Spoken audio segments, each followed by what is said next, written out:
We're joined by Bucky Dent here at Provident Bank Park. Three-time All-Star, 12-year Major League career. Member of the White Sox, Yankees, Texas, and Kansas City. Now Carr fakes back to first. Bucky, a first-round draft pick, picked 6th overall. He made his debut. They're going to call a balk at Edmonton now. We'll go over to second base. What were the pressures that you faced being a first-round draft pick? Well, you know, back then I don't think it was the same kind of pressures as today, you know, because of all the build-up that they do and all the stuff with ESPN, you know. I mean, it didn't really bother me as far as that. I didn't even know really what it meant back then to do that, you know, because the money wasn't big like it is today. But, you know, I just went in and, signed and went over to the Gulf Coast League, and I started with Gossage and Brian Downing and guys like that, and we kind of all worked our way up and played in the big leagues. Steve Cardullo with a rope into right center field. That falls in. Base hit. Edmonton will come around a third. He'll score now for high school and college age players who are thinking about baseball as a career. Just play the game, you know. I mean, the opportunities are there, you know, the training facilities. I mean, there's so much more as far as making yourself a better player. I mean, the teaching's different, the physical training's different. So, I mean, the whole game as far as the physical part of it is a whole lot different than when I came up. Billy Alvino, the hitter for Rockland here. We're joined by Bucky Dent. Rockland all over the Bears by a score of 10-1. From your perspective right now, what's the biggest key for a player to make his way through affiliated ball into the major leagues? Just to play hard and play the game, you know, and work every day. I mean, this game is not easy. You're going to go through your ups and downs, and, you know, that's the whole part of it. I mean, you got to be able to, endure day in and day out. Now, aside from the World Championships with the Yankees, the MVP that you earned in 1978, what are your fondest memories of playing Major League Baseball? Just playing with the Yankees in the year that I played there, in the era of 77, you know, through 82 before I got traded. I mean, playing with great players, guys like Roy White, who's here tonight, Mickey Rivers, who I watched and came up with in college, and I was just so glad that I played in the years that I played and with the teams that I played on. What are your thoughts on this current New York Yankees team and the way they've been able to hang in this season with much of their star power out of the lineup? Well, you know, I tell you what, Girardi's done a great job as far as using his guys in the lineup and stuff like that. And I know they're struggling offensively, but, you know, really they're only 6 games back in the division. I mean, if they can get any kind of offense going, I think their pitching and their bullpen's good enough that they're going to make a run at it at the end.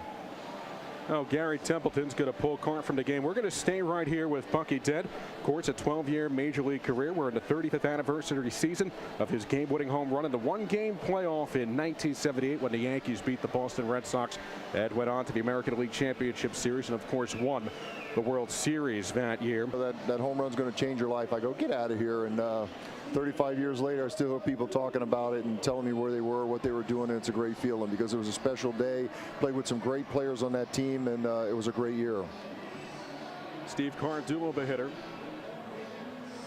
Oh, being born in Savannah, Georgia, going to high school and college down south in Florida. Who inspired you to play the game? Who did you emulate growing up? Well, Mickey Mantle was my hero, but my brother was the guy that taught me how to play. And actually, not until my senior year of high school, I really wanted to play football. I went on some visits and I said, "Oop, these guys are too big. Get my glove. I'm going to go play baseball." I think I made the right choice. Absolutely. Intense rivalry between the Yankees and the Red Sox in the late 70s. Again, it hit its height back in the early 2000s. How would you contrast the styles of those two rivalries? Well, you know, I got a chance my first year in '77 to be a part of that rivalry, and it was intense. I mean, those two teams respected each other, but they didn't like each other. I mean, they really didn't, and you could feel it in the crowd. You know, when we went to Boston or they came to New York, I think it's changed in the last few years. I don't think it's as intense of rivalry as it was in the past. Not that it's not a rivalry, but I don't think the teams dislike each other like they did back in the '70s when I played there. Now, right now at a snapshot, what are your thoughts on the suspension of Ryan Braun and the PED scandal that looms around Major League Baseball? Well, you know, you hate to see anything like that, but they're trying to clean up the game, and I totally agree with that. You know, I mean, they need to get it over with and get it done, and suspend guys, you know, for a period where it's going to make a difference, where other guys, they're not going to want to do it. You know, I mean, the game's a great game, and you just hate year in and year out the same stuff keeps coming up. So, you know, make a statement, get it over, get it done, and get it cleaned up. We're joined by Bucky Dent as Mercelich warms up. They have so many young ball players, let's say 5, 6, 7 years old, just picking up a bat, picking up a ball. From their earliest days in Little League, what do you think coaches should be teaching young players right now? Just make them enjoy the game. You know, as you go up, the game gets more intense. You know, you play it different. But when they're young, just make them enjoy the game. Make them want to come back and play the next year. You know, I watch a lot of T-ball games, and the coaches are very, very intense, and you know, they're doing a lot of yelling and screaming. And do more teaching. You know, that's my advice to the coaches. Do more teaching. Make it fun so those kids want to come back and play the game of baseball the next year. Bucky, so many new stats now that are developed in baseball. Of course, WAR, OPS. How do you think that impacts the game when evaluating players? Well, it's really good. We didn't have all that stuff when I played. You just got on base, you swung the bat, and you played the game. But, you know, there's so much statistics going on now, and a lot of teams judge players by that, you know, all the information. Now, one of the trends in Major League Baseball that has evolved, the era of free agency. Your thoughts on this new era of free agency here? Well, you know, I was in the beginning of it. You know, when I got traded over to the Yankees, then free agency, you know, was just starting, and Mr. Steinbrenner really took advantage of it. But it's a lot different now. You know, you got more guys coming available, more guys switching teams. The money is, you know, out of sight now. You know, long-term contracts and stuff like that. So, you know, free agency is really, really a lot different than when I played.